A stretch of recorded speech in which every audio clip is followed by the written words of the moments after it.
Χριστός Ανέστη, αληθώς Ανέστη ο Κύριος. Σας απευθύνω ένα εγκάρδιο και γεμάτο αγάπη πασχαλινό χαιρετισμό από την ομογένεια της Αμερικής. Ο χαιρετισμός μας είναι γεμάτος αγάπη, αλλά ταυτοχρόνως είναι ένας χαιρετισμός με την έντονη αίσθηση των δυσκολιών και αδιεξόδων τα οποία αντιμετωπίζετε τα τελευταία χρόνια. Είναι αδιέξοδα τα οποία μόνο η Ανάσταση του Χριστού θα μπορούσε να αναιρέσει.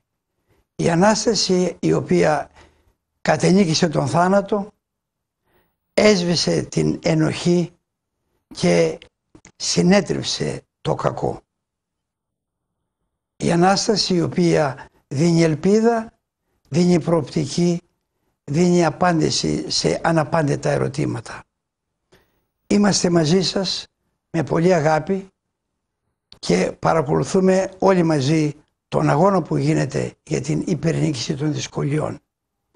Προσευχόμεθα εντόνως στον Αναστάντα να δώσει γρήγορα τη λύση στα προβλήματα. Είμαστε βέβαιοι ότι η λύση αυτή θα έλθει και το Πάσχα θα είναι Πάσχα λύτρων λύπης, όπως ψάλλουμε, και ανατολή μιας καινούργιας ημέρας. Για μας, όλο τον απανταχού της γης ελληνισμό και ολόκληρο τον κόσμο. Χριστός Ανέστη, αληθώς Ανέστη ο Κύριος.